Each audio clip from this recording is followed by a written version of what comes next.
Hi, I'm Chanel. It's been announced that from the 31st of December, the XL Bully will be added to a list of banned dogs in England and Wales.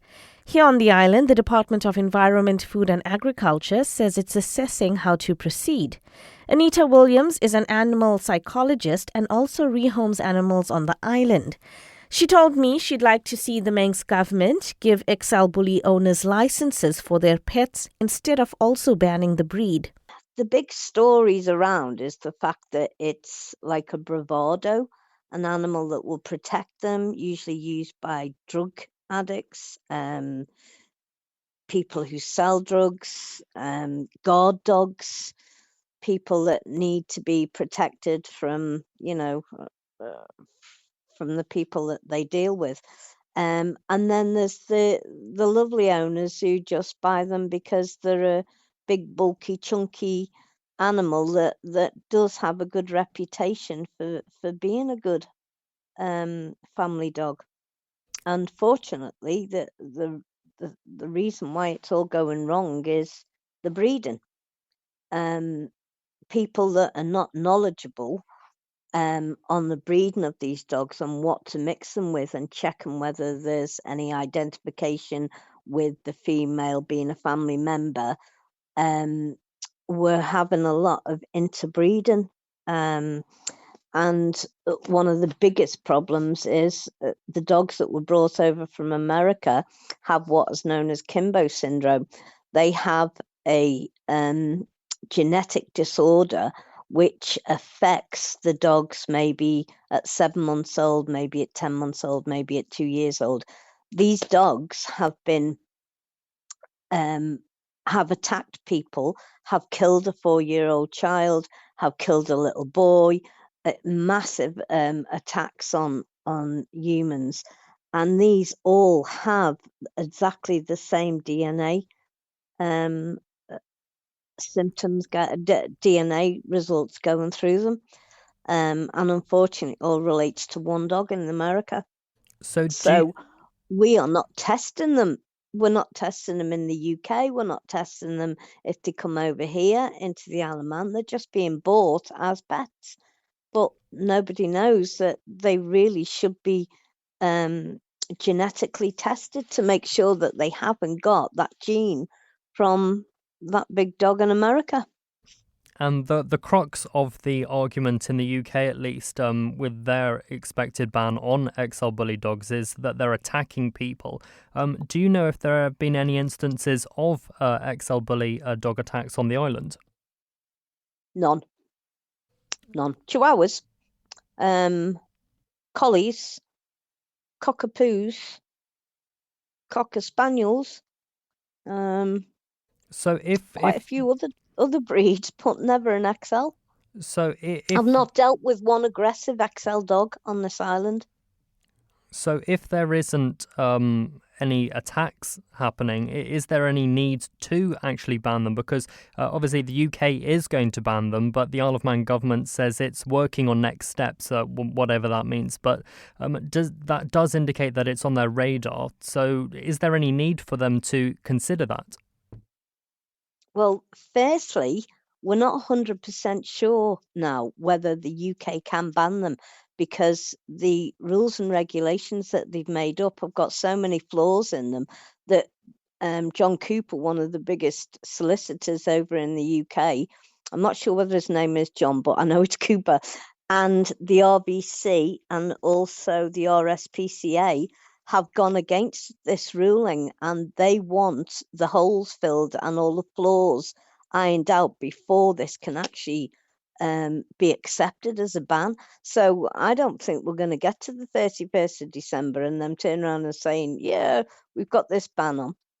I mean, what I'd like for our island to do is set a precedent and give the people that do have XL bullies chance to have them DNA tested, have them licensed. No, I don't agree with breeding, because I think the bullies at the moment that are being euthanized. You're talking about 65,000 this year have been euthanized, and they're getting dumped all over the place. Nobody wants them anymore. It was a fad, and unfortunately, they're not little dogs that anyone else will want to take on.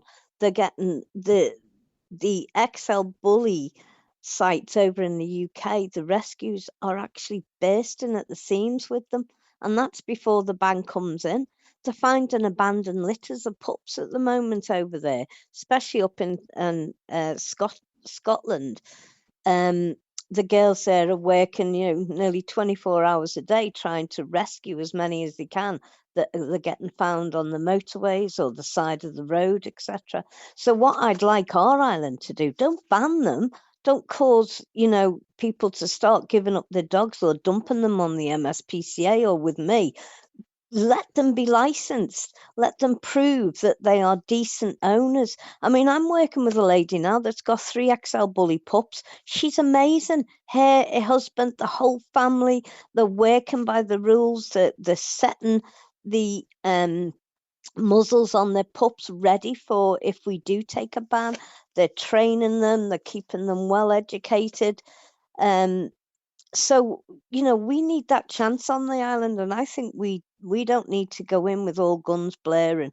We need to go in step by step, slowly, and license the people who have them, license the dogs, just that breed, and obviously, let people work and not have that option of having to give their dog up to be euthanized.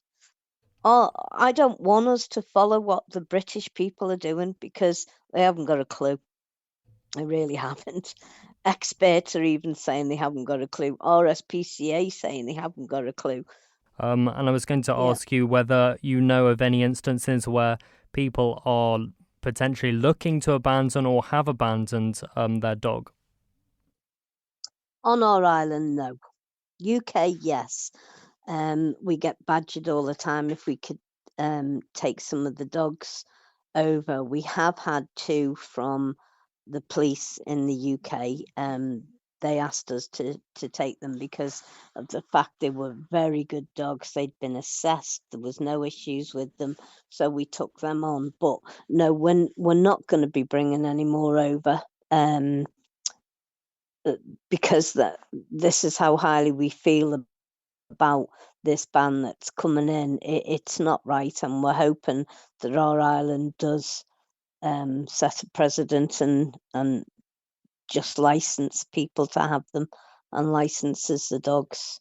Yeah, I agree with spaying and the neutering and the training and the muzzle if they have to, because we just don't know what we're getting when it comes to these dogs that are being bred.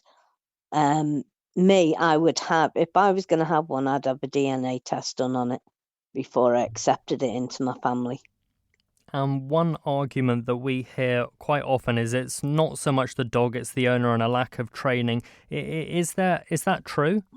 That is so true in a lot of ways, but there is this thing now that's popped its ugly head up, that these XL bullies, when they were brought over from America to be bred in the UK, have got DNA problems. And I don't know whether you know much about cocker rage or cockapoo rage. It's genetic. It's something that you can't walk away from. It's something that can't be cured. And with them only being smaller dogs, when they attack you, you can basically grab them and throw them somewhere or shut the door on them. The problem with the XL bullies is you've got no way out of that room. They're very large, they're heavy, you can't fight them. Someone said on the internet the other night when we were all in chat, well, what would you do, Nita, if you're in a room and an XL bully come at you? I'd run. There's nothing else you can do. I wouldn't fight it. I wouldn't try and pin it down. The weight of them enough would have me on the floor. So, no, I'd be out the first window. Is there anything I've missed that you wanted to talk about at all? I look forward to the 31st of December when it's supposed to be settling in to the UK, but I honestly don't see it happening. Not with the fact that the RSPCA are against it, the RBC are against it, the solicitors that deal with bite, inhibition and pit bull problems, they're all against it because it's wired. The whole law is wired. There's no determination on what an XL bully is. I've got an XL bully, and he is smaller and chunkier. And would he be classed as an XL bully when this ban comes in? Do you think it sets a dangerous precedent that if we ban one dog, then could that lead to other dogs being banned as well? This is our biggest worry because, those dogs that are already on the dangerous dog list, they've slowly been integrated onto that list. Now we've got the XL bully. What's going to be next? Is it going to be the pocket bully? Is it going to be the Staffy? Is it going to be the Rottweiler? Every year there seems to be a change on what dog is being aggressive. It wasn't so long ago it was a Doberman Pinscher. That's why guards, they were used as guard dogs. And then there's the Rottweilers. It's what those owners do to them. And 95% of the problems with these dogs that are being brought up to be aggressive, it's who's on the other side of the lead. It's those that actually are responsible for those dogs. And the other 5% I do put down to genetic problems. I've come across many that can just switch. There was a collie 4 years ago now that had a problem with, it was absolutely fine. You could stroke it, you could, deal with it. As soon as it went to sleep and woke up, it would go for the first person that was there. Well, that's cocker rage in a collie. So again, it's genetics. And then when I did a DNA test on it, 32% of it was interbred with its sister or with its auntie or uncle. They were both his full auntie and uncle. So again, it's the DNA testing that's very important, and I think the government should look at that, especially as we're seeing more of it. I see quite a lot of dogs that have bite problems or bite inhibition problems or aggression, and when you nail it right the way down to percentage, about 50% of it is due to the interbreeding, and that's on our island. That's people who don't know what they're doing when they're breeding dogs, or they'll breed a cockapoo with a cockapoo, and both of them have come from the same breeder. They're not checking, they're just irresponsible, and the owners do need to take slack on this, or pick up the slack on this, and that's why I think it would be good to license owners. I'd send half of them back to school, to be honest. Thank you for making it to the end of the Little Manx Radio newscast. You are obviously someone with exquisite taste. May I politely suggest you might want to subscribe to this and a wide range of Manx Radio podcasts at your favourite podcast provider, so our best bits will magically appear on your smartphone. Thank you.